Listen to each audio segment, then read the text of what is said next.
Hello friends, आज हम लोग बॉटम अप पार्सिंग जो स्टडी करने जा रहे हैं। बेसिकली कहा जाए, जो हम लोग टॉप डाउन अब तक स्टडी किए हैं, top down parsing it's a reverse of the top down.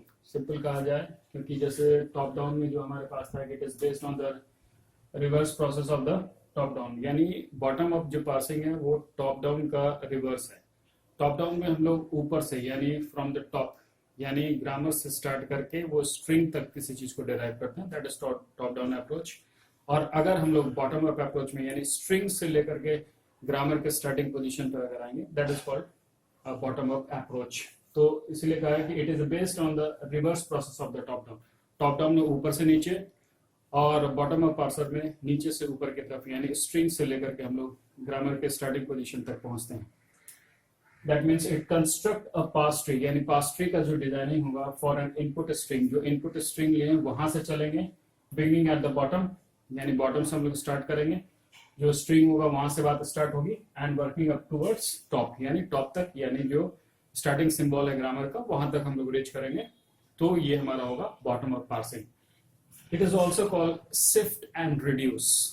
इस अप्रोच को हम लोग शिफ्ट एंड रिड्यूस अप्रोच करते हैं। चूंकि शिफ्ट एंड रिड्यूस अप्रोच जो है इसका मेन मेथड है, जो कि और अदर पार्सर्स जो हम लोग टॉप डाउन अप्रोच के अंदर में जो स्टडी करेंगे, सॉरी बॉटम अप के अंदर में जो स्टडी करने जाएंगे, उसमें हम लोग शिफ्ट एंड रिड्यूस अप्रोच को ही इस्तेमाल करते हुए काम करेंगे।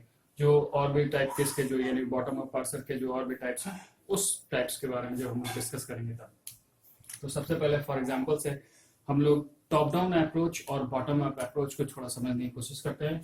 तो सबसे पहले सपोज कीजिए कि हमने एक ग्रामर को डिफाइन किया है कि एस मेरा स्टार्टिंग सिंबल है और वहां से इस स्ट्रिंग पे जा सकते हैं टी से हम लोग टी बी सी या फिर बी पे जा सकते हैं, और डी से हम लोग ई से हम लोग डी पे जा सकते हैं, और हमारा एक स्ट्रिंग जो डिराइव्ड हुआ है इससे वो बी बी सी डी ई।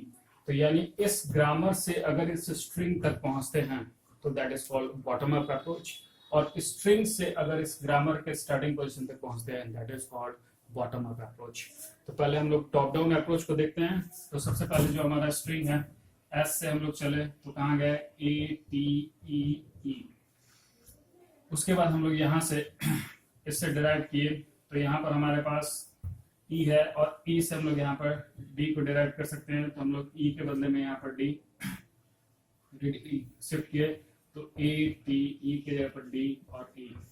उसके बाद टी से हम लोग कहाँ जा सकते हैं, तो टी से हम लोग टी बी से, क्योंकि हमारा जो स्ट्रिंग है उस स्ट्रिंग को हमेशा ध्यान में रखना होगा कि हम अपने स्ट्रिंग्स पर जो है वो वहां तक रीच करें। तो यहाँ से हम लोग जा सकते हैं A T B C D ई।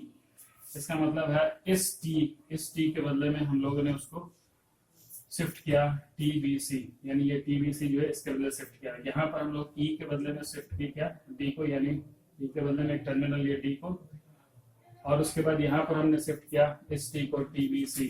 अब इस टी के बदले में फिर हम लोग क्या कर सकते हैं, इस टी के बदले में अगर बी है तो हमारा वो स्ट्रिंग डिफाइंड हो जाएगी, यानी A B B C D E. This approach is called top down approach. ये अप्रोच है आपका टॉप डाउन, यानी कहने का मतलब है कि स्टार्टिंग सिंबल से यानी ग्रामर के जो स्टार्टिंग पॉइंट है जहां से स्टार्ट कर रहे हैं वहां से लेकर के हम लोग इस स्ट्रिंग को डिराइव कर दें। This approach is called top down approach. अब बॉटम अप अप्रोच में हम लोग उल्टा चलेंगे, जैसे कि हमारे पास A B B C D E ये हमारा स्ट्रिंग है, और स्ट्रिंग से हम लोग जो है वो इस ग्रामर के स्टार्टिंग तक, जहाँ से ग्रामर का स्टार्ट होगा वो स्टार्टिंग सिंबल तक अगर हम लोग पहुंचते हैं तो हम लोग this approach is called bottom up approach. तो यहाँ से हम लोग सबसे पहले अगर हम लोग लेके चलेंगे तो यहाँ से हम लोग इस बी को रिड्यूस करेंगे, दैट इज कॉल्ड ये टी के फॉर्मेट में। तो यहाँ से हम लोग इस टी यानी बी के बदले में टी नॉन टर्मिनल को लेकर के चलेंगे, यानी हमेशा जो टर्मिनल है वो कोशिश करेंगे उस टर्मिनल को नॉन टर्मिनल के फॉर्मेट में रिड्यूस करने का, दैट इज कॉल्ड रिडक्शंस। तो यहाँ पर रिड्यूस होगा तो हम लोग यहाँ पर लिख सकते हैं A T B C D E.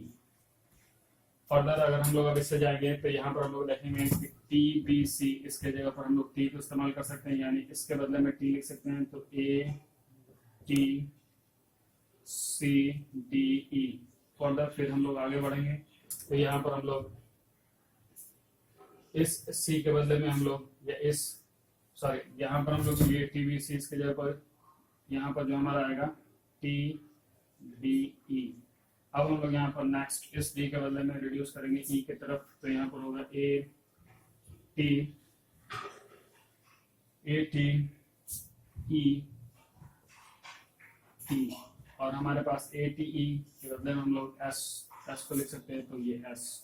तो this approach is called basically bottom up approach.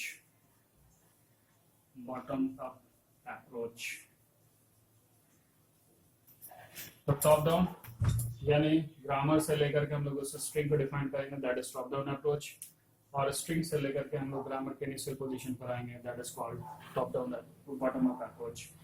For further एक और एग्जांपल को अगर हम लोग लेकर के चलेंगे, तो इस एग्जांपल में हम लोग और डिफाइन कर सकते हैं। सपोज कीजिए कि हमारे पास कोई एक और ग्रामर है,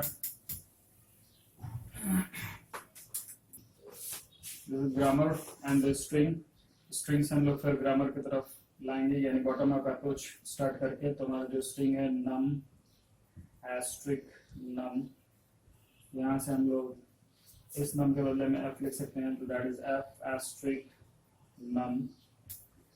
फिर फर्दर हम लोग यहाँ पर लिख सकते हैं इस एफ के बदले में टी, तो यहाँ पर टी एस्ट्रिक नम।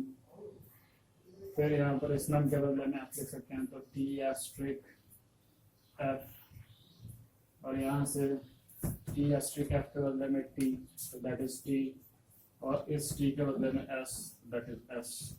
तो दिस अप्रोच, तो इस अप्रोच को भी हम लोग बॉटम अप अप्रोच यानी सेम अप्रोच हम लोग इस्तेमाल किए, that is called bottom up approach. के स्ट्रिंग से लेकर के हम लोग स्टार्टिंग सिंबल्स, ग्रामर के स्टार्टिंग सिंबल्स पर आए, जो कि एक नॉन प्रोनाउन है। इसका मतलब है कि स्ट्रिंग जो कि टर्मिनल से आपका बना हुआ, उस स्ट्रिंग के टर्मिनल्स को, ठीक है, हमेशा नॉन टर्मिनल्स के रूप में रिड्यूस करते हुए चलना होगा, इस बात को ध्यान रखना होगा।